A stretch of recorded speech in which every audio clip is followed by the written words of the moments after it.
بسم اللہ الرحمن الرحیم۔ شب برات جو 15ویں شعبان کی شب کہلاتی ہے اور امسال 25 فروری اتوار کا دن گزار کر آ رہی ہے اور 15 شعبان پیر کے دن ہوگا، تو اس رات کی فضیلت اور 15 شعبان کے روزے کی فضیلت کا ذکر بعض حدیثوں میں ملتا ہے۔ رات کی فضیلت تو کئی حدیثوں میں ہے، جس کی بنا پر بڑے بڑے علماء، حتیٰ کہ اس وقت کے موجودہ شیخ الاسلام حضرت مولانا مفتی محمد تقی عثمانی صاحب مدظ اللہ وغیرہ کی رائے یہی ہے کہ یہ رات بے اصل نہیں ہے، کہ اس کی کوئی فضیلت ہی نہ ہو۔ اگرچہ روایات ضعیف ہیں، لیکن کئی ایک روایات جمع ہو جانے کی وجہ سے ضعف کا اثر ختم ہو جاتا ہے، اور اعمال میں تو ضعیف روایت بھی عمل کی حد تک معتبر ہوتی ہیں۔ البتہ بعض مفسرین نے سورہ دخان کی آیت حامیم الکتاب المبین انا انزلناہ فی لیلۃ مبارکۃ انا کنا منذرین فیہا یفرق کل امر حکیم، اس کے تحت میں بھی 15ویں شعبان کی رات کو اس کی فضیلت کو ثابت کیا ہے، اور لکھا ہے کہ لیلۃ مبارکہ سے مراد یہی 15 شعبان کی رات ہے۔ لیکن یہاں پر اشکال ہوتا ہے کہ لیلۃ مبارکہ سے اگر 15 شعبان کی رات مراد ہوگی اور اسی رات میں قرآن کو نازل کرنے کی بات یہاں کہی گئی ہے اس آیت میں، تو مطلب یہ نکلا کہ 15ویں شعبان کو قرآن نازل ہوا،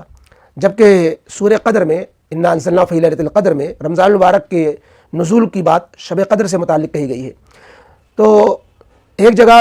شب برات میں قرآن کا نازل ہونا اور دوسری جگہ شب قدر میں جو رمضان میں ہوتی ہے اس میں نازل ہونا، یہ تو ٹکراؤ پیدا ہو جائے گا، قرآن کی دو آیتیں آپس میں متضاد ہو جائیں گی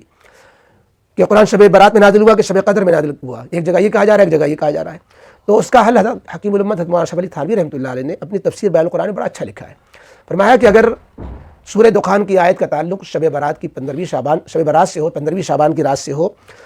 تو اس میں اور انا انزلناہ فی لیلۃ القدر میں دونوں میں تطبیق یہ ہوگی، یعنی دونوں باتیں اپنی جگہ پر اس طرح درست ہو جائیں گی کہ ایک ہوتا ہے قرآن کے نازل کرنے کا فیصلہ لینا، ایک ہوتا ہے قرآن کے نازل کرنے پر عمل ہونا، ایک ہوتی ہے تجویز، ایک ہوتی ہے تنفیذ۔ قرآن کریم کے نزول کا جو ریزولویشن اللہ نے پاس کیا، جو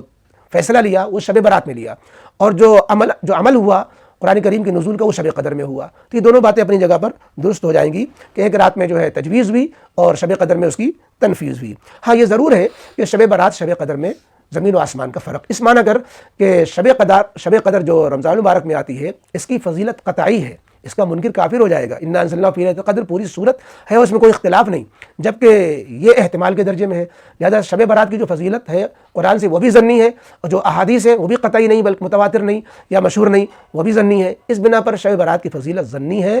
یعنی احتمال کے درجے میں ہے، اور رمضان المبارک کے شب قدر کی فضیلت یہ قطعی ہے۔ یہ فرق ہمیں ملحوظ رکھنا چاہیے۔ اسی لیے بہت سے علماء شب برات جو شعبان میں ہوتی ہے اس کی فضیلت کا انکار ہی کر دیتے ہیں اور اس کے قائل نہیں ہیں، لیکن اپنے علماء، جمہور علماء اس کے چونکہ قائل ہیں، اس لیے شب برات میں ہمیں اس کا اہتمام سے کچھ عبادت کر لینا چاہیے۔ شب برات پر ہماری اور بھی ویڈیوز ہیں، ایک بھی انشاءاللہ کل آئی، اس میں صلاۃ التسبیح کا طریقہ بتایا گیا ہے، اور اس کے علاوہ شب برات میں کیا کیا اعمال کرنے چاہیے ڈسکرپشن میں اس کا لنک دے دیا جائے گا۔ اس سے پہلے سالوں میں جو شب برات کے تعلق میں ویڈیو بنی ہے اس کو بھی آپ ملاحظہ کر لیں، انشاءاللہ اس کا فائدہ ہوگا۔